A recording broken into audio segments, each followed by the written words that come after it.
राम दत्तात्रेय जनार्दन स्वामी श्री एकनाथ महाराज की जय, माऊली ज्ञानेश्वर महाराज की जय, समसंतन की जय, नवनारायण भगवान की जय, गुरुदेव की जय। अद्वेष्टा सर्वभूतानां मैत्रः करुणैव च, निर्ममो निरंकार समदुःख सुखक्षमी। जो सर्व भूतांच्या ठाई देशात येईन निज काही, आप परो नाही चैतन्य जैसा। वक्रतुंड महाकाय सूर्यकोटि समप्रभा, निर्विघ्नं कुरु मे देव सर्वकार्येषु सर्वदा।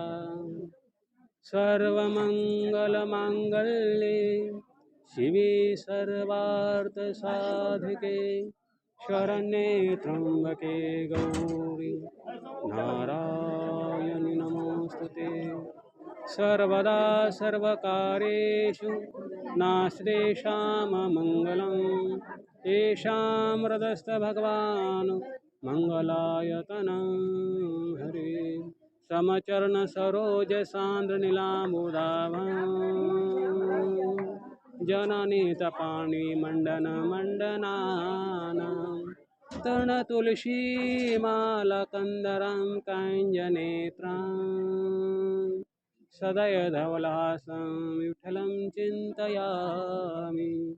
महायोगपीठे तटे भीमरथ्यां, वरं पुण्डरीकायं दातुमनिन्द्रैः, समागत्यं तिष्ठन्द मानन्दकन्दं, परब्रह्मलिङ्गं भजे पाण्डुरङ्गं। सच्चिदानन्दरूपाय विश्वोत्पत्त्यादिहेतवे, तापत्रयविनाशाय श्रीकृष्णाय वयं नमः। श्रीगोरक्ष जालिंदर चर्पटाश्च अड्भङ्गकानीपमच्छिन्द्रराद्याः, तौरङ्गिरेवानकभर्तृसंज्ञां भूम्या भूर्णवनाथ सिद्धः। ओम गंगा शिव काशी विश्वेश्वर महादेव पार्वती, आदिनाथ गुरु दत्तात्रेय रमानाथ उमानाथ मीनानाथ धर्मनाथ नवनाथ चौरसिद्धाय नमो नमः। शांती बसा शांती।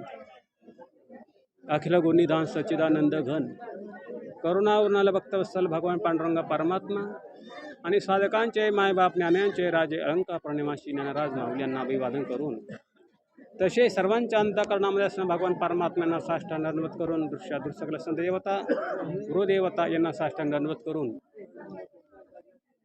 पितृदेवता कुलदेवता ग्रामदेवता स्थानदेवता यांना अभिवादन करून, जगाच्या कल्याणासाठी आणि अतिदुःखाची निवृत्ती परमानंदाची प्राप्ती असा असणारा जो मोक्ष सर्व सुख हेतू प्राप्त करण्यासाठी या परमप्रयोजाने पितृकर्म कर्तव्यकर्म या उद्दिष्टपूर्तीने या ठिकाणी वैकुंठवासी मनोहर किसन वाहक यांच्या वर श्राद्ध परिपूर्ण या लोकापासून तर परलोकापर्यंत 1 वर्ष परिपूर्ण होत आहे, तरी त्यांच्या या ठिकाणी नवजन्म परमशांती या हेतूसाठी असणार आवश्यक कर्म, त्यासाठी आवश्यकता प्रार्थना भक्ती हे असेल तर या ठिकाणी अनुकूलता परमगती ब्रह्मस्वरूपता प्राप्त होत असते। या उद्देशानं संत भगवंत गुरु शास्त्र यांचे शास्त्राज्ञा गुरु आज्ञा देवाज्ञा याचा पालन कर्तव्यकर्म पालन म्हणून या ठिकाणी या कार्यक्रमाचं नियोजन करण्यात आलेलं आहे। तरी आपण जीवनामध्ये कसं वागावं कसं राहावं हे शास्त्र सांगत असतं, आणि या शास्त्रामध्ये अनेक प्रकारचे दृष्टांत सिद्धांत असतात, आणि ते लिहिणारे आचरणशील परोपकारी आत्मकल्याण विश्वकल्याण करणारे संत महात्मे असतात आणि ते अनुभवातून सांगत असतात. म्हणून या ठिकाणी संत ज्ञानेश्वर माऊलींनी जगाच्या कल्याणासाठी श्रीमद भगवद्गीता हे जे परम अनमोल वचन आहे, अनमोल या ठिकाणी गीताशास्त्र आहे, भगवंत वाणीतून प्रकट झालेलं आहे, ते मात आहे. यावर या ठिकाणी या गीतेची स्तुती केलेली आहे, विवेचन केलेलं आहे. आणि असं या ठिकाणी 12 अध्यायामध्ये हा श्लोक 13वा आपण या ठिकाणी विवेचन करण्यासाठी घेतला आहे. या श्लोकावर आपण विवेचन करणार आहोत. या श्लोकाचा अर्थ आपण या ठिकाणी पाहणार आहोत आणि आपल्यामध्ये काय कमी आहे, आपल्याला या ठिकाणी दुःख कशामुळे होतं, दुःखाचं कारण काय आणि परमसुख परमहेतू मोक्ष परमार्थ तत्वचिंतन या ठिकाणी दैवी शक्ती आत्मशक्ती गुरुशक्ती नाथशक्ती असेल यांच्या स्वरूपाचं या ठिकाणी माहिती ज्ञान करून घेणार आहोत. तसंच या ठिकाणी आपल्या जीवनामध्ये आपण सुखी जीवनासाठी आशीर्वाद गरज असते, मार्गदर्शन गरज असते. त्यासाठी संत महात्मे गुरु पाहिजे. ते कसे असतात, काय करतात याचं वर्णन गीतेच्या 12व्या अध्यायामध्ये आलेलं आहे. त्या श्लोकाचा अर्थ असा आहे की जो संत महात्मा असतात, गुरु असतो, तो या ठिकाणी त्याच्या मनामध्ये कोणताही द्वेष भेदभावना राहत नाही, अहंकार राहत नाही आणि सुखदुःखाला समान मानतो. असे या श्लोकाचा सरळ सोपा अर्थ आहे. आणि खाली जेव्हा या ठिकाणी त्याच्या मनामध्ये भेद नाही, सर्वांच्या भूतांच्या प्राण्यांच्या ठिकाणी तो भगवंताला पाहतो, भगवंताचं जे सर्व आहे असं त्याची दृढ भावना असते आणि अनुभूती असते. मनामध्ये कसल्याही या ठिकाणी प्रकारचा भेद राहत नाही, द्वेष राहत नाही, द्वैत राहत नाही. आपण या ठिकाणी आता एक एक पदाचा एक एक शब्दाचा अर्थ पाहणार आहोत. अद्वेष्टा सर्वभूताना मैत्र करुण एवच निर्मम निरंकार समदुःख सुखक्षेमी हा 32 अक्षराचा श्लोक आहे. याच्यामध्ये अद्वेष्टा या ठिकाणी जी दुसऱ्याविषयी द्वेष भावना आहे, तिरस्कार आहे, ही भावना या ठिकाणी जे परमपदाला गेले आहेत ते स्वरूप झाले त्यांच्या मनामध्ये राहत नाही, त्यांचं चित्त निर्मळ असतं म्हणून त्या ठिकाणी राहत नाही. ही भावना जीवाच्या ठिकाणी असते. कारण का, त्या जीवाला परिपूर्ण ज्ञान नसतं, त्या जीवाला त्याची माहिती नसते. आणि याचं मुख्य कारण असं आहे की त्या जीवात्म्याला दुःखाचं कारण जे आहे ते अज्ञान आहे आणि परिपूर्ण माहिती नसल्यामुळे, कोणाचा आशीर्वाद नसल्यामुळे, या ठिकाणी आध्यात्मिक ज्ञान व्यावहारिक ज्ञान नसल्यामुळे त्या जीवाला दुःख भोगावं लागतं. म्हणून काय होतं, जे आपल्याला बरोबर वाटतं ते खरं आहे आणि आपण असं वागल्यानंतर आपल्याला सुख लाभेल अशी योजना जो जीव करतो त्याच्या मनाप्रमाणे काही होत नाही आणि तो जीवनामध्ये असफल, अशांती, दुःख त्याला भोगावं लागतं. आणि त्याच्यामुळे काय होतं, स्वतःचे दोष चुका झाकून ठेवल्यामुळे, स्वतःचे चुका न कळल्यामुळे त्याला काय होतं, तर जीवनामध्ये अधोगती होते आणि त्याचा गैरसमज होतो. दुसऱ्यामुळे माझं नुकसान झालं. परंतु गीता सांगते, मी पूर्वी सांगितलं होतं कित्येक वेळा की या जीवनामध्ये कोणी कोणाचा शत्रू नाही, कोणी कोणाचा मित्र नाही. आपलंच कर्म आपली या ठिकाणी काय करते, अधोगती करते. आपलंच कर्म या ठिकाणी आपला उद्धार करते. कारण पाठीमागे एक श्लोक सांगितला तर मी आत्मोपम्य सर्वत्र आत्मा ह्यात्मन बंधुर आत्माईवर पुरात्मन बंधुरात्मात्मन तशी येनात्माईवात्मना जितहा.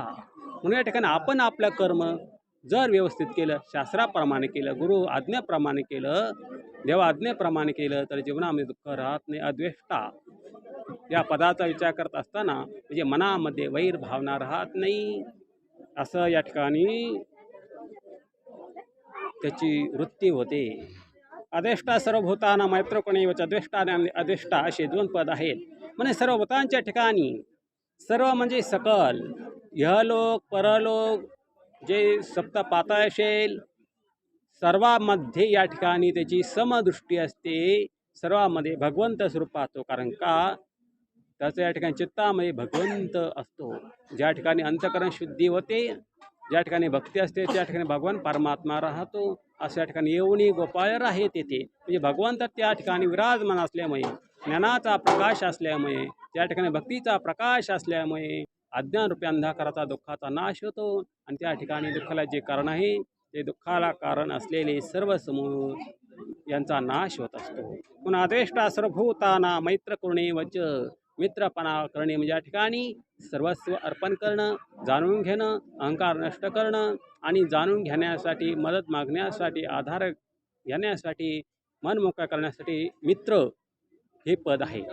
म्हणून तो या ठिकाणी जसं मित्रामध्ये या ठिकाणी द्वेष भावना राहत नाही, एकमेकांना निष्काम भावनाने निस्वार्थपणे मदत करता श्रीकृष्ण सुदामा, ज्याप्रमाणे भगवान श्रीकृष्ण आपल्या मित्रासाठी सुदामासाठी सर्व काही केलं, सर्व सर्पण केलं, या ठिकाणी लहान मोठ्याचा विचार केला नाही, स्वतःच्या पदाचा विचार केला नाही, तद्वत त्याप्रमाणे संत महात्मे या जगाला मित्राप्रमाणे सांभाळत असतात. मैत्र करुण एवच मित्रपणा. कारण एक तत्व लक्षात ठेवा, जीवनामध्ये रागाने राग वाढत जातो, द्वेषाने वाढत असतात. जसं या ठिकाणी जर गवतामध्ये वालं गवत असेल, त्यामध्ये जर एक ठिणगी पडली तर ते अग्नी वाढत जातो. तद्वत त्याप्रमाणे एका शब्दानं काय होतं, या ठिकाणी राग द्वेष भावना भांडण वाढत जातं. परंतु शास्त्र सांगतं प्रेमाने प्रेम वाढतं आणि भक्तीनं भक्ती वाढते, सेवाने सेवा वाढत जाते. तसा राग द्वेष भावनेने अहंकार वाढत जातो, अधोगती होत जाते. म्हणून राग, पाप, निषिद्ध कर्म, परनिंदा हे काय आहे तर दुःखाला कारणीभूत आहे. पुण्य ते परोपकार, पाप ते परपेडा, अनेक नाही जोडा दुजाशी. या ठिकाणी दुसऱ्याला दुःख होईल असं आचरण करणं याला पाप असे म्हणतात. आणि जीवनामध्ये आपण पुण्य ते करावं, सत्कर्म करावं असं शास्त्र सांगतं. म्हणून ओम गणपतये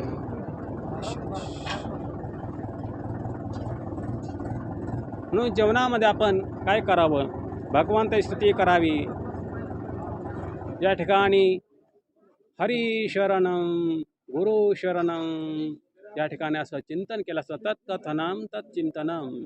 जसं आपण चिंतन करतो तद्वत त्याप्रमाणे जीवनामध्ये आपल्याला अनुभूती येत असते, अनुसंधान घडत असतं.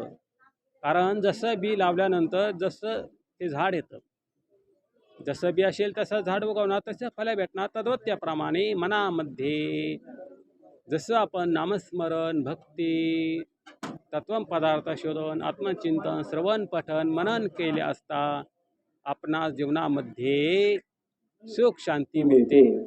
आणि जीवनामध्ये सुख शांती मिळण्यासाठी बहिरंगाचा या ठिकाणी साधनांचा उपयोग जास्त होत नाही, अंतरंग साधनं महत्वाचे आहे. म्हणून जीवनामध्ये अंतरंग साधन करत असताना अंतर्मुख वृत्तीनं राहावं. या ठिकाणी बाह्य जगाचा विसर पडावा आणि देह भानावर न राहता आपण काय करतो याचीही या ठिकाणी आपल्याला आठवण नसावी. आणि एवढी या ठिकाणी विस्मृती झाल्यानंतर, मनाची एकाग्रता झाल्यानंतर जी स्थिती प्राप्त होते त्याला समाधान असे म्हणतात. कारण समाधान कुठे भेटतं?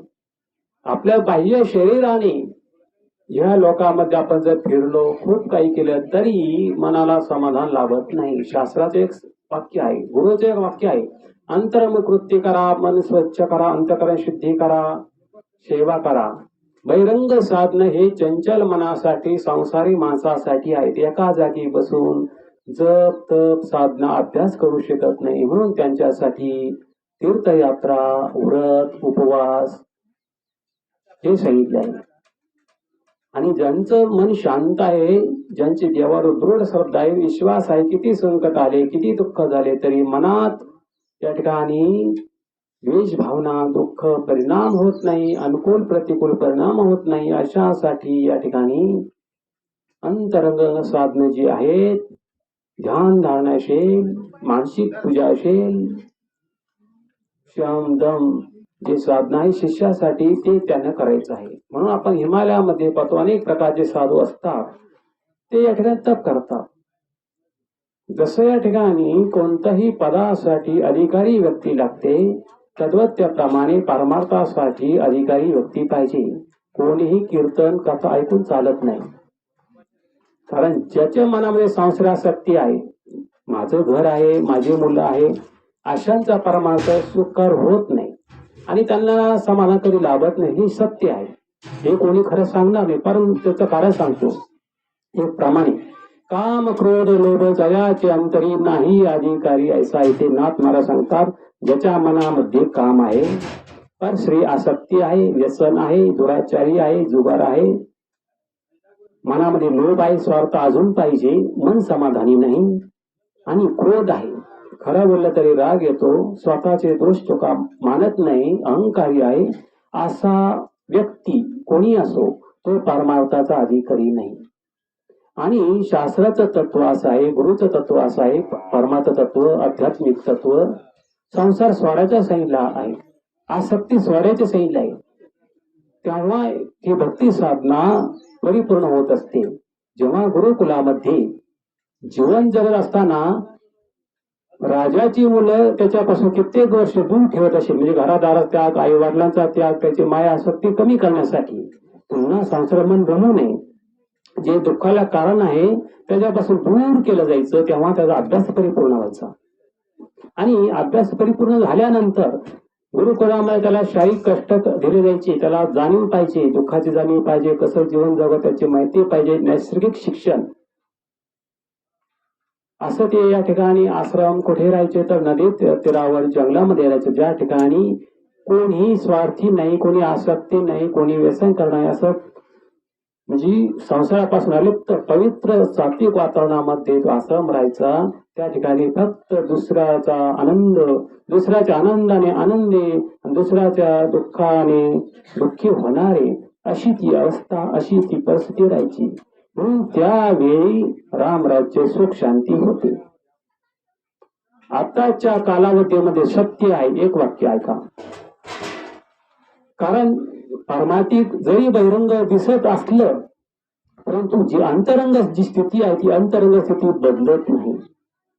कोणाला वाटतं माझा आश्रम चालला पाहिजे, पैसा कसे उत्पन्न होईल, माझं नाव कसं होईल.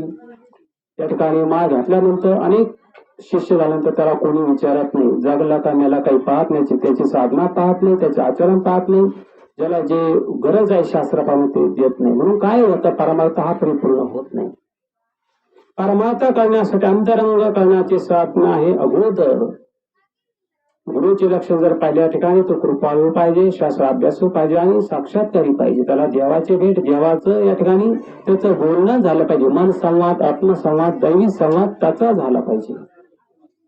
त्याला शास्त्राचा अभ्यास पाहिजे आणि सांगण्याची इच्छा पाहिजे, कळकळ पाहिजे, चांगलं व्हावं म्हणून. तरच तो गुरु या पदाला योग्य आहे, अधिकारी आहे. जर गुरुपदाला एवढे नियम आहे तर शिष्याला सुद्धा नियम आहे. शमोदम प्रतिरक्षा समाधान श्रद्धया.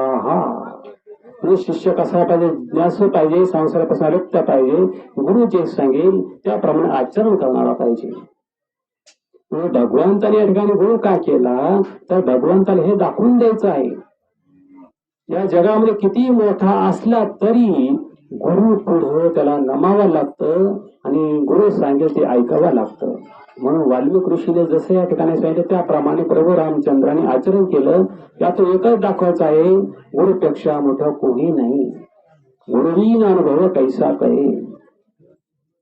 आणि गुरु हा करावा लागत नाही, तो आपाप होत असतो. आपली मनाची स्थिती, आपली परमार्थ स्थिती, संसार स्थिती पाहून तो गुरु होत असतो.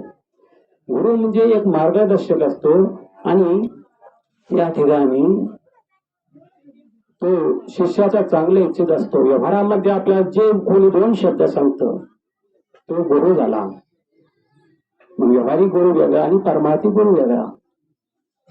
परंतु मनामध्ये जरी आलं याचं चांगलं व्हावं तरी अंतरंग दृष्टीने तो गुरु होतो. म्हणजे गुरु होण्यासाठी प्रत्यक्षात कृती पाहिजे असं नाही, बहिरंग कृती झाली पाहिजे असं काही नाही, तर अंतरंगाने या ठिकाणी ती स्थिती, ती कृती झाली पाहिजे आणि ती आपोआप होत असते. आणि याला कारण आपलं कर्म आहे. म्हणून असे जे महात्म्याचा साधू महात्म्य असतात, 1000 वर्ष 500 वर्ष अजून ते जिवंत आहेत. अनेक प्रकारचे साधू निराहार आहेत, कोणी फलाहारी आहेत, कोणी वायू आहार भक्षण करतात, कोणी ध्यान धारणा जपामध्ये हठयोगी आहे, सिद्धयोगी आहे, ते आपणास अजून सुद्धा कलियुगामध्ये पाहायला भेटतात. परंतु काय होतं, त्या कलियुगामध्ये आपण आपल्या इच्छा, आपल्या इच्छा असेल, स्वार्थ असेल ते सोडित नाही, पण आपल्या मनासारखा झाला पाहिजे. जो आपला हट्टीपणा आहे, या हट्टीपणामुळे काय होतं, आपण देवापासून, गुरुपासून, सुखापासून दूर चाललोय. जसं आई वडील असतात, मुलाला समजून सांगतात, परंतु मुलगा ऐकत नाही. तेव्हा आई सांगतात, तू ऐकत नाही, तुझ्या इच्छेप्रमाणे. जेव्हा तुला दुःख होईल तेव्हा तुला आमची आठवण येईल. तद्वत्यप्रमाणे गुरु सांगतात, देव सांगतो. परंतु त्यावेळेस न ऐकल्यामुळे काय होतं, तर जेव्हा दुःख होतं तेव्हा त्याला देवाची आठवण येते. ते जीवाला देवाची आठवण येणार. आणि तो काय म्हणतो, देवा मी एवढं खरं वागून मला कोणी मदत केली, मी पश्चाताप होतो. मग काय होतं,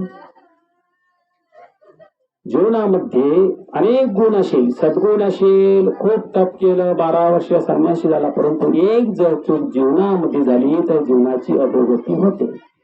उदाहरणार्थ, जर आपण माठामध्ये पाणी टाकलं, त्याला एक जर छिद्र पडलं तर पूर्ण पाणी ते निघून जातं. तद्वत त्याप्रमाणे आपले जे सत्कर्म असेल, पुण्य असेल, ते या ठिकाणी आशीर्वाद दिलेले असेल, ते एका चुकीमुळे, एका दोषामुळे आपल्या जीवनातून निघून जातात. कसे निघून जातात, ज्याप्रमाणे रावण सारखा मोठा भक्त पंडित कोणी नव्हता. रावणामध्ये दोष नव्हताच. रावण हा भक्त आहे, जे हे भगवंताचे भक्त आहे, भगवंता भक्त ठिकाणी दोष राहत नाही. परंतु सत्कर्मामध्ये करत असताना काय होतं, कधी कधी आपला अधिकार नसताना जर या ठिकाणी गुरुपासून अलिप्त झाल्यामुळे, गुरुपासून दूर राहिल्यामुळे, देवापासून दूर राहिल्यामुळे काय होतं, मनाला जे वाटेल ते योग्य असं वाढत जातं आणि शेवटी अहंकार भावना वाढत जाते. असं जे यांच्या ठिकाणी झालं. आणि अहंकार वाढल्यामुळे काय होतं, ते देवाला आवडलं नाही. देवाने त्यांना त्याची शिक्षा दिली. ज्याप्रमाणे आपण जीवनामध्ये आहार करत असताना त्यांना सांगितलं,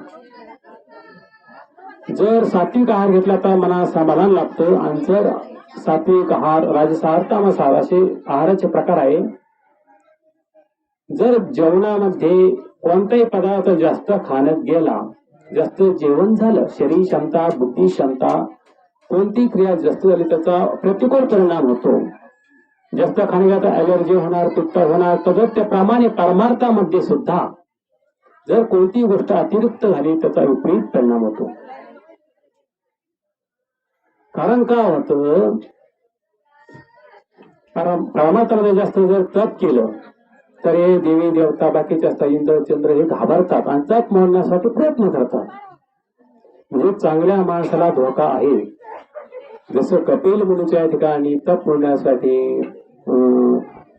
अनेक प्रकारचे इंद्राने अडचणी आणल्या, तसंच अजून विश्वामित्राशी 60,000 वर्ष तपश्चर्या केली एक दोष जाण्यासाठी, तरी सुद्धा त्यांना यश आले नाही. कारण का, काही गोष्टी अशा असतात, जो आजार झाला तेच औषध घ्यावं लागतं. दुसऱ्यानं केलं म्हणून आपण कधी करायचं नसतं, कोणाचं कधी ऐकायचं नसतं, हे शास्त्र वाक्य आहे. आणि जर आपण ऐकत असलं तर या ठिकाणी जीवनात सुख शांती लाभत नाही. कारण का, प्रत्येकाचा अधिकार वेगवेगळा आहे, प्रत्येका शरीर वेगवेगळं आहे, प्रत्येकाचा या ठिकाणी मन, भावना, विचार वेगवेगळे आहेत. म्हणून पूर्वी काय करायचे, गुरु या ठिकाणी शिष्याला शिकवत असताना जसा अधिकार असेल त्याला त्याप्रमाणे शिक्षण द्यायचं. त्याच्यामुळे काय होतं, शिष्याची परीक्षा घेतली जायची आणि परीक्षेशिवाय जीवनामध्ये यश मिळत नाही. व्यावहारिक परीक्षा असो किंवा आध्यात्मिक परीक्षा असो, ती परीक्षा द्यावीच लागते. आपण त्याला काय म्हणतो, सत्व परीक्षा म्हणतो. देव आमचं खूप सत्व पाहतो आणि ते पाहावंच लागतं.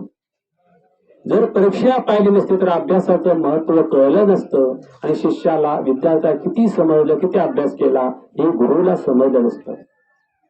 म्हणून ही परीक्षा द्यावीच लागते आणि गुरु परीक्षा घेतोच. म्हणून व्यावहारिक परीक्षापेक्षा आध्यात्मिक परीक्षा खूप महत्वाची आहे. जसं गोरोबा काकांची या ठिकाणी परीक्षा मुक्ताबाईंनी घेतली, चांगवटेश्वरांची परीक्षा घेतली, मग मोठमोठे महात्मे जे झाले ते परीक्षा दिल्याशिवाय झाले नाही.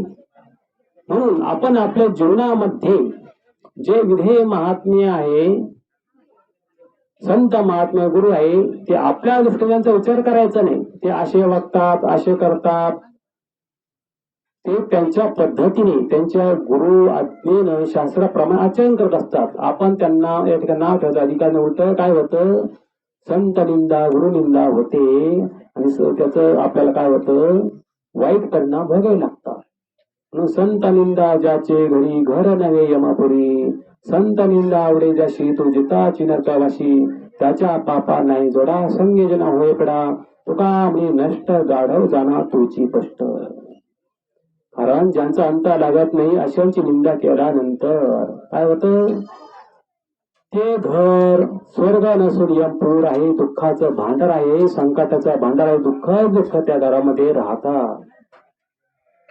एवढंच नाही, ज्याला संतांची निंदा देवाची निंदा दुसऱ्याची निंदा आवडते, दुसऱ्याचा निंदा ऐकतो, तो जिवंतपणे दुःख भोगतो, नरक भोगतो. एवढंच नाही, त्याच्या पापाला त्याच्या पाप इतकं पाप कोणतं नाही, महापाप आहे. आणि तो या ठिकाणी गाढवासारखा मनुष्य असतो. म्हणजे अशी माणसं ओळखायची असतात. तर या ठिकाणी संत तुकाराम महाराज सांगितलं, जसं गाढव असतं त्याला चांगलंही कळत नाही, किती समजून सांगा शिकवा त्याला या ठिकाणी त्याचं महत्व कळत नाही. तर त्याप्रमाणे कोणत्याही माणसाला समजून सांगितलं तरी ते ऐकत नसतात, स्वतःच खरं करतात, अहंकारी असतात, लोभी असतात, स्वार्थी असतात. म्हणून मी जे करतो ते खरं त्यांना वाटत असतं, म्हणून ते गाढव सारखे असतात असं तुकाराम महाराज सांगतात. म्हणून या ठिकाणी सांगायचं तात्पर्य असं आहे की संत महात्मे विधी असतात. ज्याप्रमाणे झोपेमध्ये जीवात्म्याला ताण भूक लागत नाही, उशाला साप ठेवला का तरी त्याला दुःख होत नाही, आणि सोनं ठेवलं तरी त्याला लोभ होत नाही, त्याला काही कळतच नाही. तद्वत त्याप्रमाणे ह्या लोकांमध्ये संसार करत असताना जे साधू महात्मे साध्या रूपामध्ये माणसाच्या रूपामध्ये येतात आणि त्यांचं जीवन हे चिंतन श्रवण भक्तीमध्ये मानसिक क्रियेमध्ये रत असतं. शरीर त्यांचं या ठिकाणी व्यवहारामध्ये संसार करताना दिसेल, कोणी या ठिकाणी फिरताना दिसेल, कोणी या ठिकाणी तप करताना दिसेल, परंतु त्यांची अंतरस्थिती आहे ती अंतरस्थिती परम गती परम चिंतन यामध्ये मग्न 24 तास असते. ज्याप्रमाणे आपण संसारी व्यक्ती जर मंदिरात गेली किंवा तीर्थयात्रा करताना बाहेर फिरत असेल, तिचं चित्त आपल्या मुलांकडे संसारात असतं. आपण एक संसारिक आहोत, पुढची जबाबदारी आठवण असते, एक माया असते, आणि त्यांची निम्मी शक्ती 90-95% लक्ष घराकडे असतं, तरी पूर्ण परमार्थ लक्ष लागत नाही. जसं त्या माणसाचं लक्ष परमार्थ मंदिरात राहत नाही, देवाकडे लागत नाही, तो पुन्हा संसाराकडे वळला जातो. तद्वत त्याप्रमाणे जे साधू महात्मे असतात, संत महात्मे असतात, ते संसार जरी असले तरी त्यांचं पूर्ण लक्ष देवाकडे असतं. जसं या ठिकाणी घड्याचा सेकंद काटा या ठिकाणी एक आकड्यावरून जातो, पुन्हा त्या ठिकाणी फिरत फिरत जातो, तर त्याप्रमाणे साधू महात्मे त्यांना जाणीव असते, ज्ञान असतं. आपले जो मूळ स्वरूप आहे, जे चैतन्य आहे, ब्रह्म चैतन्य, ईश्वर चैतन्य, कुटस्थ चैतन्य आहे, ते परम तत्वापासून आपण या ठिकाणी विलीन झाला आहोत आणि पुन्हा त्या ठिकाणी एकरूप होणार आहोत. यांचं परिपूर्ण ज्ञान आहे. ज्याला परिपूर्ण ज्ञान झालं त्याला जीवनामध्ये दुःख होत नाही. ज्याला या ठिकाणी सापापासून भीती आहे, साप चावल्यानंतर विष चढताना धोका होतो, जीवावर जातो, असं ज्याला कळलं तो सापाकडे जाणार नाही. तद्वत त्याप्रमाणे संसारी माणसाला काय होतं, गुरु समजून सांगत असतात, परंतु संत महात्मे यांना सांगायला लागत नाही, कारण ते उच्च लेवलच्या स्थितीमध्ये राहतात. कोणाला शिकावं लागतं, ज्यांना ज्ञान नाही, ज्यांना या ठिकाणी माया, आसक्ती, मोह, काम, क्रोध, लोभ, दंभ, मद, मत्सर, अहंकार हे जे षडविकार आहेत, याच्यामध्ये जे अडकलेले आहे जीव, हे जीवाला या ठिकाणी सांगावं लागतं. लहान जी व्यक्ती असते, लहान व्यक्तीला मोठी व्यक्ती समजून सांगत असते. गुरु शिष्य असेल, देवभक्त असेल, पती पत्नी असेल, मित्र असेल, हे समजून सांगत असतात. ज्याला माहिती आहे, ज्ञान आहे, आत्मसाक्षात्कार आहे, दैवी साक्षात्कार आहे, मन संवाद, आत्मसंवाद, दैवी संवाद ज्याचा असतो 24 तास, तो दुसऱ्याच या ठिकाणी त्याला परिपूर्ण ज्ञान होतं, याला काय गरज आहे, याला दुःखाचं कारण काय, तो कळल्या मग त्याला समजून सांगतो, आधार देतो. जसं या ठिकाणी मोठ्या झाडाखाली सर्व बसतात, सावली असते म्हणून ते बस आराम करतात. त्याप्रमाणे मोठ्या माणसांच्या छायेमध्ये, मोठ्या माणसांच्या भक्तीमध्ये, त्यांच्या ज्ञानामध्ये, त्यांच्या विचारामध्ये लहान जीव, लहान मुलं त्या मध्ये राहत असतात, निवास करत असतात. गुरूंचे जे वाक्य असेल, भक्ताचे जे वाक्य असेल, आंधळ्याचे बोल असेल, त्या बोलामध्ये, त्या छायेमध्ये राहतात. म्हणजे त्या ठिकाणी भक्तीचं झाड असेल, ज्ञानाचं झाड असेल, ज्ञानाच्या झाडाखाली सर्व आरामशीर राहतात. आणि जसं झाडाखाली बसल्यानंतर उन्हापासून त्रास होत नाही, मनाला शांती भेटते, त्याप्रमाणे त्या संसार वृक्ष हा वाळलेला आहे आणि वाळल्या झाडाखाली कोणी बसत नाही. काटेरी वनस्पती, काटेरी जंगलामध्ये कोणी थांबत नाही. ज्या ठिकाणी हिरवागार गंगेच्या काठावर जी घनदाट झाड असतात त्या ठिकाणी कोणी थांबतं, रम्य वातावरण असतं. त्याप्रमाणे संसार वृक्षा खाली कोणी बसत नाही, ते भक्तीचं जे झाड आहे त्या खाली बसतात. म्हणून आपण पाहतो शास्त्रामध्ये, पुराणामध्ये अनेक प्रकारचे राजे महाराजे होऊन गेले. त्यांनी कधी संसारात महत्व सांगितलं नाही, कोणाचा संसार सुखाचा झाला असंही शास्त्रामध्ये वचन नाही. वाक्य एकच आहे, गुरुसेवा केली, भक्ती केली, तप केलं, गुरुचे आशीर्वाद मिळाले आणि त्याचा संसार सुखा झाला. नुसता संसार सुखाचा होत नाही, त्याला जोड भक्तीची आहे, गुरुची जोड आहे. संसारामध्ये या ठिकाणी परमार्थ करावा, परंतु परमार्थामध्ये संसार करू नये. कारण संसारामध्ये परमार्थ करावा म्हणजे कसं आहे, त्या पाण्यामध्ये आपण साखर टाकल्यानंतर त्या पाण्याचा उपयोग होतो, तर विशिष्टपणा येतो, अनुकूल होतो. त्याप्रमाणे जीवनामध्ये जर संसारामध्ये परमार्थ केला म्हणजे आवश्यक आहे ते घेतलं तर जीवन सुख शांतीमय होतं. जर तुम्हाला या ठिकाणी गुडघे दुखत आहे आणि गुडघे दुखत असताना जर तुम्ही सर्दीचं जर औषध घेतलं तर ते गुडघे दुखाचे बरे होणार नाही. तसं जीवनामध्ये तुम्हाला या ठिकाणी जे दुःख आहे ते दुःखासाठी अध्यात्माची गरज आहे, आध्यात्मिक आशीर्वादाची गरज असते. म्हणून आपण पाहतो जे निस्वार्थी निष्काम कर्म, निष्काम ज्ञानयोग, निष्काम ध्यानयोग, निष्काम भक्ती जे करतात त्यांच्या संगतीमध्ये राहावं. म्हणून संतांची संगती म्हणून मार्गवती आकळावा श्रीपती निपंते, संतांच्या संगतीमध्ये राहावं. म्हणून आपण पाहत आहोत गीतेच्या 12 अध्यायामध्ये असे महात्मे आहे त्यांच्या मनामध्ये राग द्वेष भावना नाही, सर्वाविषयी मित्र भावना आहे. कारण त्या ठिकाणी अशी दृढ भावना असते की सुख आणि दुःख सारखेच असतात. जसं डोंगर असते, डोंगरावर या ठिकाणी पाऊस पडला की काय, ऊन पडले की काय, वारा आला तरी त्याला काही फरक पडत नाही, तो अचल असतो, तो या ठिकाणी हालत सुद्धा नाही. किंवा झाड असतं, झाडाला या ठिकाणी कोणी पाणी टाकलं तरी तो सुख शांती देणार. जर कोणी या ठिकाणी त्याला तोडलं, चोर बसला झाडाखाली तरी त्याला दूर करीत नाही, त्याला सर्व सारखे असतात.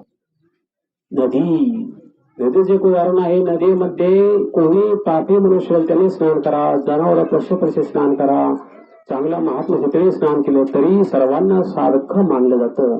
असे संत महात्मे असतात, शिक्षक असतात, गुरु असतात, ते कधी भेदभाव करत नाही. आणि एक वाक्य लक्षात ठेवा, शास्त्रवाक्य असेल, ब्रह्मवाक्य असेल, ते असं आहे की देवानं गुरुनं संतांनी कधी भेदभाव केला नाही, कधी जातीवाद केला नाही. यारे यारे लहान थोर याती भलती नारी नर. म्हणून जीवनामध्ये भेद हा दुःखाला कारण आहे. भेदामुळे काय होतं तर मन संकुचित असतं, मन हे मोकळं नसतं आणि मन मोकळं नसल्यामुळे काय होतं, मानसिक दुःख भोगावं लागतं. आपण पाहतो, जे व्यक्ती काम करते, अभ्यास करते ते सुखी असते. जर शरीर काम नसेल, जास्त या ठिकाणी आराम असेल तर ते त्या ठिकाणी शरीर बिघडलं जातं. तद्वत त्याप्रमाणे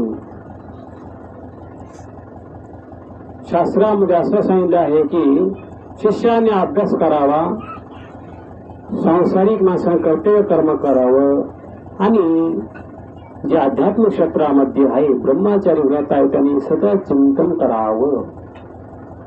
म्हणून दुसरं चिंतन करू नये. कारण शास्त्रामध्ये एक नियम आहे, एक असं वचन आहे, अन्नक्षेत्रे कृतं पापम तीर्थक्षेत्र विनश्यति, तीर्थक्षेत्रे कृतं पापम वज्रलेपो भवति. जर अन्य क्षेत्रामध्ये केलेलं पाप तीर्थक्षेत्रामध्ये नाश पावतं, परंतु तीर्थक्षेत्रामध्ये केलेलं पाप ते कधी नष्ट होत नाही. जे देवाला आवडत नाही, संताला आवडत नाही, ते आपण कधी करायचं नसतं. म्हणून शास्त्रविरुद्ध आचरण म्हणजे निषिद्ध आचरण. जे निषिद्ध आचरण दुःखाला, नरकाला कारणीभूत आहे. म्हणून आपण पाहतो जीवनामध्ये निषिद्ध कर्म हे सर्वांनी त्यागलेलं आहे, सर्वांनी सोडलेलं आहे. म्हणून आपण पाहतो सम दुःख सुखा क्षणी, सम म्हणजे सर्व सारखेपणा. आणि मनुष्याचा स्वभाव, शिष्याची परीक्षा, शिष्य कसा आहे, जीव कसा आहे, याचं जर लक्षण पाहिजे असेल, मूळ स्वभाव वाटत असेल, तो जेव्हा त्याची परीक्षा होते तेव्हा त्याचा मूळ स्वभाव उघडा पडतो. जेव्हा माणसाच्या मनासारखं होतं तेव्हा ती व्यक्ती गोड बोलते, शांत राहते. परंतु त्याच्या मनाविरुद्ध एखादा शब्द आला, एखादा निर्णय घेतला, त्याचा अहंकार जागा होतो आणि द्वेष भावना तयार होते. जसं ढगामध्ये वीज असते परंतु दिसत नाही, तिचं घर्षण झाल्याशिवाय ती बाहेर पडत नाही, तर त्याप्रमाणे जोपर्यंत मन एकाग्र असतं, जोपर्यंत भक्तीमध्ये मन असतं, जोपर्यंत मनासारखं घडतं, तोपर्यंत विकार हे शांत असतात. जे दुःखाला विकार आहे ते शांत असतात. म्हणून मन शांती, आत्मशांती ही महत्वाची असते आणि ती मिळण्यासाठी मनावर संयम महत्वाचा आहे. आणि मनावर संयम मिळण्यासाठी त्याला शिक्षण महत्वाचं आहे. म्हणून आध्यात्मिक शिक्षण, वैयक्तिक शिक्षण महत्वाचं आहे.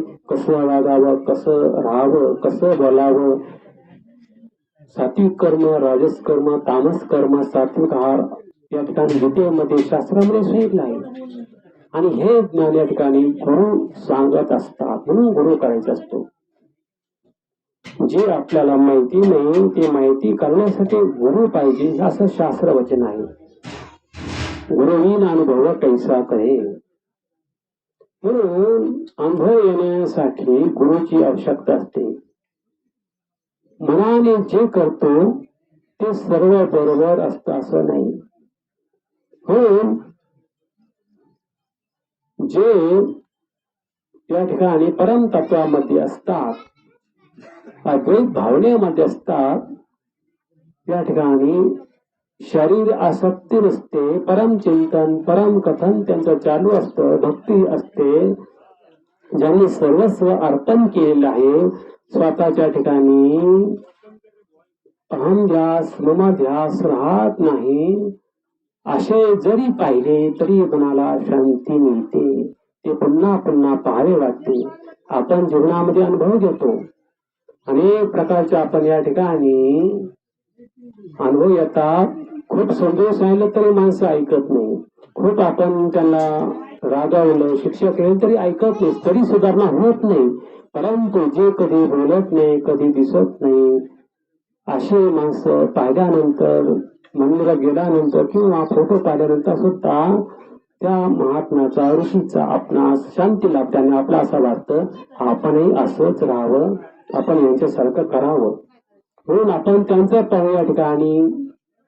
त्यांनी जर 108 माळ जप केला, आपण कमी कमी जप न करता मनात एकदा तरी देवाला नमस्कार करतो, हे आपत असतं. कारण का, झाडाखाली बसल्यानंतर शांती मिळते, सावली भेटते आणि सावली भेटल्यानंतर मनाला गारवा तयार होतो. उन्हाळ्यामध्ये मनाला शांती भेटते झाडाखाली बसल्यानंतर. तसं संत ऋषी मुनी गुरु यांच्या सानिध्यामध्ये गेल्यानंतर वाईट विकार षटविकार येत नाही, खऱ्या समोर खोटं येत नाही, प्रकाशापुढे अंधार येत नाही. व जीवनामध्ये अशी महात्मे खूप दुर्लभ असतात, खूप दुर्लभ असतात. कारण का, जसं आपण एखादं झाड लावल्यानंतर, आंब्याचं झाड लावल्यानंतर ताबडतोब आंब्याचं फळ भेटत नाही. त्याला ते लहानचा मोठा असताना त्याची निगा राखावी लागते, त्याला पाणी घालावं लागतं, त्यापासून पशु पक्ष्यापासून संरक्षण होण्यासाठी त्याला सुरक्षा रक्षक अर्थात त्याला कंपाऊंड करावं लागतं. तसं आपल्या जीवनामध्ये कोणती गोष्ट सहजासहजी मिळत नाही, त्यासाठी भक्ती साधना, अंतरंग साधना महत्वाची आहे. आणि ही साधना आपण जे परम तत्वामध्ये साधना करतात त्यांच्या संगतीमध्ये राहावं. त्यांचं कृती पाहून आपण कोणती सहज ती कृती होत असते. चांगली कामं ही गोंधळामध्ये होत नाही. जसं वादळामध्ये जेव्हा लागत नाही, तशी चांगली कामं वाईट माणसा संगतीमध्ये राहून कधीच पूर्ण होत नाही. कारण का, जर गाडीचं एक चाक पंक्चर असेल तर ते गाडी चालत नाही. तर त्याप्रमाणे आपल्या जीवनामध्ये जर वाईट व्यक्ती असेल, वाईट दोष असेल तर काय होतं, आपल्या जीवनाची अधोगती होते. चूक नसताना सुद्धा त्या व्यक्तीला विनाकारण चुकीचं समजलं होतं.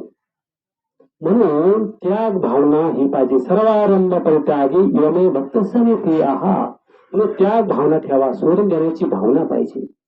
आपला आवडत नाही, देवाला आवडत नाही, विषय सोडून द्या. एकटारा एकांतारा, आपलं कर्म, आपला अभ्यास, आपले गुरु आणि आपले देव यामध्ये राहिल्यानंतर जीवनात सुख शांती मिळते.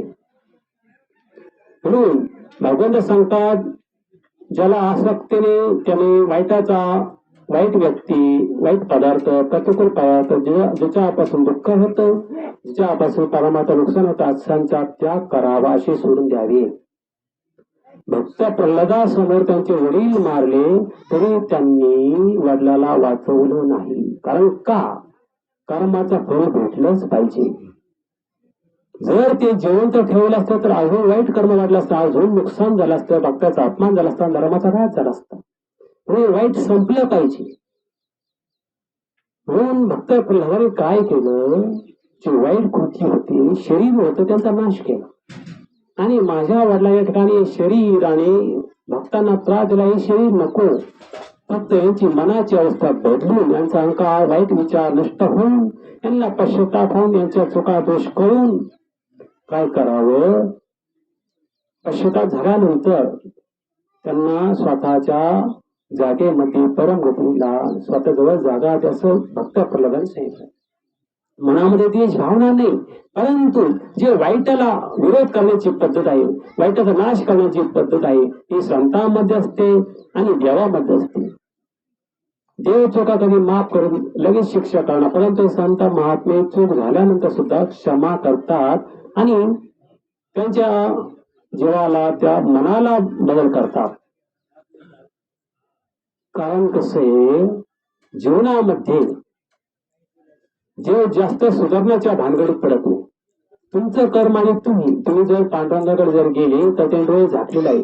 तुमचं कर्म आणि तुम्ही किती वेळा गेला तरी तुमच्या जीवनात सुख शांती नाही. कारण का, कारण तुम्ही स्वतःचे दोष मान्य करत नाही, चुका मान्य करत नाही, स्वतःमध्ये सुधारणा करत नाही, म्हणून देव लक्ष देत नाही.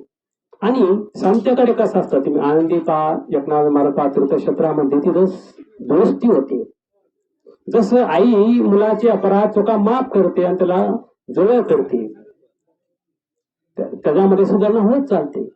मुलगा जरी चुकला तरी आई करीत नाही, त्याला जवळ करते, परंतु वरील जवळ करत नाही, ऐकत नाही, विषय सोडून दिला. तसं देवाचं जो ऐकत नाही जीव त्याला दूर केलं जातं. गरज असेल तर या, तुमचं कर्म तुम्ही. परंतु संत महात्म्यांचं हे आई सारखे असतात म्हणून संतांना माऊली म्हणतात, आई म्हणतात. म्हणून जीवनामध्ये वडिलापेक्षा आईला महत्व जास्त आहे.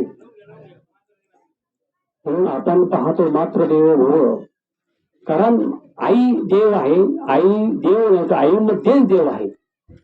याच्यामध्ये जर आपण त्रिपुटी जर पाहिली, आई देव आहे, देव आई आहे, आईमध्ये देव आहे, असे 3 प्रकार तयार होतात. कारण आई देव स्वरूप आहे, देवता समान आहे. कारण मनामध्ये निष्काम हेतू, निस्वार्थपणा आहे, परम हेतू आहे. अशी काळाची जाती काही लाभाविन प्रीती, मनामध्ये स्वार्थ नाही.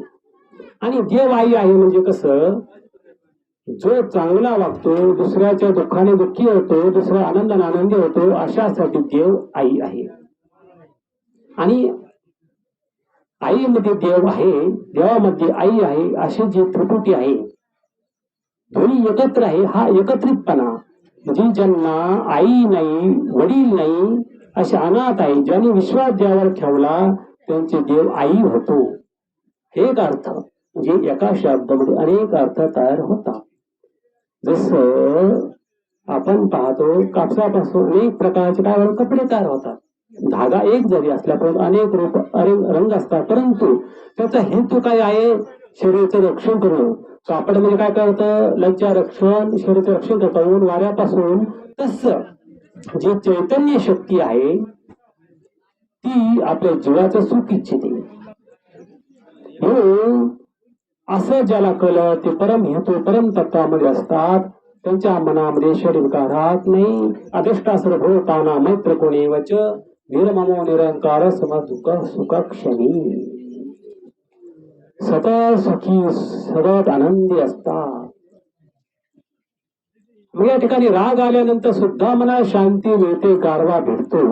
कोणाला, संत महात्मे गुरुला, जो देवाच्या मार्गामध्ये आहे, जो देवाची सेवा करतो त्याला. जर आपल्याला या ठिकाणी कोणी बोललं, राग आला, तर आपण समजायचं आपण देवाचे खरे भक्त नाही, आपल्यामध्ये कमतरता आहे, दोष आहे. म्हणून आपण आपले दोष सुका या ठिकाणी गुरुला विचारून सुधारावे. या ठिकाणी माझ्या मनात शांती नाही, मी एवढे चिंतन करतो, अभ्यास करतो, भक्ती करतो, तुम्ही जे सांगितले ते करतो, परंतु माझ्यामध्ये स्थिरता नाही. याचं कारण काय, आत्मशांती नाही, मन शांती नाही. तर त्या गुरु या ठिकाणी काय करतात, सांगत नाही, ते चिंतन करतात आणि विचार करतात आणि त्याचं कारण समजून सांगतात. म्हणून जीवनामध्ये आपण गुरुच्या सानिध्यामध्ये राहावं. गुरुने आपल्याकडे येऊ नये तर आपण गुरुकडे जावं. देव मला भेटला पाहिजे अशी आपण इच्छा करणं किंवा गुरु मला भेटला पाहिजे असं इच्छा करणं ही चुकीचं आहे. आपण देवाकडे जावं, आपण गुरुकडे जावं. ज्याला गरज असते तो दात्याकडे जात असतो. डॉक्टर आपल्या घरी येत नाही तर या ठिकाणी, वैद्य आपल्या घरी येत नाही तर त्या ठिकाणी आजारी मनुष्य त्यांच्याकडे जात असतो. लहानाने मोठ्याकडे जावं हा नियम आहे. येतदाचरते श्रेष्ठ तत्वदेव तरोजना संयत प्रमाणम कृते तदा श्लोकोनु वर्तते. कारण जसं मोठी व्यक्ती आचरण करते तसं लहान व्यक्ती आचरण करते. मोठी व्यक्तीकडे शिकण्यासाठी आपण जावं असं या ठिकाणी शास्त्राचा नियम आहे. आणि आपण गुरुनं आपल्याकडे यावं, शिष्याने आपल्याकडे यावं, देवाने आपल्याकडे यावं, मोठे आपल्याकडे यावं अशी भावना करणं म्हणजे आपला अहंकार आहे. देव आपला गडी नाही, देव आपला कामगार नाही. आपल्याला देवाला सांगायचा अधिकार नाही. आपण देवापेक्षा मोठे नाही, उलट आपला नम्र भाव टिकून राहण्यासाठी, विनय भाव टिकून राहण्यासाठी आपण देवाकडे गुरुकडे जावं. आणि आपण पाहतो जर ताट स्वच्छ नसेल तर आपण त्यामध्ये जेवण करत नाही, ते स्वच्छ करतो. जर आपली जागा दोष असेल, मन दूषित असेल तर देव गुरु येणार नाही, कोणीच येणार नाही, मनाला शांती भेटणार नाही. आत्मशक्ती परमशक्ती त्या ठिकाणी वृद्धिंगत होत नाही. म्हणून शरीर स्वच्छ करण्यासाठी जसं पाणी याची गरज असते तसं मन शुद्धीसाठी सविचार, आशीर्वाद, तीर्थयात्रा याची गरज असते, ज्ञानाची गरज असते. म्हणून आपण होऊन जावं. म्हणून आपण प्रत्येक शब्दार्थ पाहिल्यानंतर प्रत्येक शब्द, प्रत्येक वचन हे अनमोल असतात, याचा अर्थ लागत नाही. आपण जर शिक्षण घेतलं असेल, आध्यात्मिक शिक्षण, तरी आपल्याला थोडाफार अर्थ लागतो. कारण का? आपल्याला त्याचं ज्ञान नाही. आणि ज्याने कधी ठिकाणी गुरुकुल पाहिला नाही, शिक्षण नाही, त्याला ज्ञानेश्वर असेल, अभंग असेल यांचा अर्थ सहजी लागणार नाही. कारण का? मन मार्ग गेला तो त्याची मुकला हवे पाय स्थिरावला तोच धन्य. मनाने कोणतं कार्य सफल होत नाही, हे संत वचन आहे. आणि संत वचन हे खोटं कधी ठरत नाही. म्हणून जीवनामध्ये एक वाक्य लक्षात ठेवा, आशीर्वाद आणि मार्गदर्शन हे कधीच मिळत नाही, लवकर सहजासहजी मिळत नाही. म्हणून जीवनामध्ये आपलं मन शुद्धी, आत्मशांतीसाठी देवाला प्रार्थना करावी. आणि जे चांगलं वागतात, आपल्याला चांगलं वाटतं ते आपण शिकत राहावं, ते घेत राहावं. आणि असं केल्याने काय होतं तर ऐका, उदाहरणार्थ जसं थेंब थेंब साचून त्याचा तलाव तयार होतो, तद्वत त्याप्रमाणे एक एक शब्द, एक एक सद्गुण अंगीकार केल्यानंतर, स्वीकार केल्यानंतर जीवनामध्ये सुख शांती लाभते, असे तत्व आहे. आणि असं आपल्या जीवनामध्ये होतं. म्हणून जीवनामध्ये परमतत्व प्राप्त करण्यासाठी आपण भगवंताला शरण जावं, गुरुला शरण जावं. असे जे या ठिकाणी निर्मोही विधेय महात्म्याशील, भक्त महात्म्याशील असं आपण या ठिकाणी त्यांचं गुण स्वरूप वर्णन जाणून घेण्याचा प्रयत्न केलेला आहे. अधिष्ठासभूताना मैत्र कळेवचे निर्मळ निरंकार दुःख दुःख दुःख सुखक्षमी. अशा प्रकारे या ठिकाणी आपण या अवस्थेमध्ये राहण्यासाठी, त्या स्वरूप होण्यासाठी आपण सुद्धा आपल्यामध्ये बदल करणं गरजेचं आहे. अशा या ठिकाणी देवाची इच्छा आहे, संतांची इच्छा आहे. संसारामध्ये बदल होत असतो. म्हणून एक वाक्य लक्ष ठेवा, जे होतं ते चांगल्यासाठी होतात, कोणती क्रिया हो. उदाहरणार्थ जर कोणी म्हणे माझ्या घरी चोरी, मग ते चांगलं झालं असं का म्हणायचं? कारण का? आपण जर शरीरापेक्षा गरजेपेक्षा जास्त खाल्लं तर जसं पित्त तयार होतं, अजीर्ण तयार होतं. जास्त काम केलं तर थकवा येतो. तर त्याप्रमाणे कोणती गोष्ट हानिकारक असते, जे आपल्याला दुःखदायक आहे ते देव कोणत्याही मार्गाने नेतो. 15 मार्गाने देव नेत असतो, असं भागवतामध्ये आले. 15 मार्ग निघून जातात. ते जर तुम्ही चांगल्या कामासाठी जर खर्च केला नाही, साठवून ठेवलं तर त्याचा नाश होतो. जसं आपण एखाद्या आदल्या दिवशी जर पदार्थ तयार केला, भाजी दुसऱ्या दिवशी खराब होते, तर त्याप्रमाणे धन संपत्ती पैसा हे जास्त दिवस टिकत नाही, ते निघून जातं. फक्त जी दैवी संपत्ती आहे ती कधी नाश होत नाही. अशा प्रकारचं या प्रकारे आपण दैवी संपत्ती ही अनमोल आहे, तिचा नाश होत नाही. आणि जी आसुरी संपत्ती आहे तिचा नाश होतो, हे लक्षात ठेवायचं आहे. म्हणून जे होतं ते चांगल्यासाठी होतं, जे होणार ते चांगल्यासाठी होणार आहे, हे गीतेचं सार आहे, हे लक्षात ठेवावं. म्हणून अधिष्ठा सर्वताना मंत्रोत करणे वच निर्मळ निरंकार समदुःख सुखक्षमी. अशी अवस्था मिळण्यासाठी, अशी जीवाची अवस्था होण्यासाठी गुरुला शरण शरण जावं. अशा प्रकारे आपण या ठिकाणी वैकुंठवासी मनोहर किशोरनाथ यांच्या आत्मोद्धारक अवस्थेसाठी आपल्या भक्ती श्रवणाचं पुण्य त्यांना लाभावं, त्यांना मिळावं. आणि आपल्या आंतरिक दोष निवृत्तीसाठी आपण सद्गुण, सुसंस्कार, भक्तीचा अंगीकार करावा, या परम हेतून हे कार्यक्रम या ठिकाणी आयोजन केलेला आहे. तर या ठिकाणी झाली सेवा आपण ईश्वरचरणी, गुरुचरणी, दृश्य सकल संत देवता, गुरुदेवता, दैवशक्ती चरणी अर्पण करूया. या ठिकाणी थांबूया. सखेती मत्वा प्रसभंगदुक्तम, हे कृष्ण यात हे सखेती अजानता महिमानंत वेदम, मया प्रमादात प्रणयेन वापी. ओम अस्तु मा सद्गमय, तमसो मा ज्योतिर्गमय, ओम मृत्युर्मा अमृतगमय. ओम शांती शांती शांती. पुंडलीक विठ्ठल श्री ज्ञानदेव तुकाराम दत्तात्रय जनार्दन स्वामी श्री एकनाथ महाराज की जय, भाऊ ज्ञानेश्वर महाराज की जय, समसंत की जय, नवनारायण भगवान की जय, गुरुदेव की जय, ज्ञान भगवान की जय. आता विश्वात्मके देवे येने वाग्यज्ञ तोषावे, तोषोनी मज द्यावे वसायदाने. जे खळांचे व्यंकटी सोडो, तया सत्कर्मे रते वाढो. भूतास परस्परे गडो, मैत्र जीवांचे भरितांचे तिमिर जाओ. विश्वास धरून सूर्य पाहो, जो जे वांछिल तो ते लाहो. प्राणयात वर्षते सकल मंगळे, ईश्वरनिष्ठांचे मान द्यावे. अनवर्त भूमंडळे भेटतो तया भूता. चला कल्पतरूंचे आरव, चेतना चिंतामणीचे गाव. बोलते जे वर्णव पुरुषांचे, चंद्रमेजे अलांछन. मार्तंड जे तापहीन, तेने सर्वाये सदा सज्जन सोय रे होतो. किंबहुना सर्वसुखी पूर्ण होणे ते लोकी. म्हणजे झाले पुळके अखंडित, आणि ग्रंथोपजीविये विशेषी लोकिये. दुष्टान दुष्ट विजय वा विजय, हे तमने श्री विश्वेश्वरा.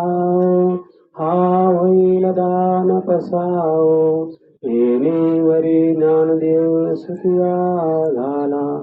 येणेवरी ज्ञानदेव सुखिया झाला. येणेवरी ज्ञानदेव सुखिया झाला. पुंडरीक विठ्ठल श्री ज्ञानदेव तुकाराम.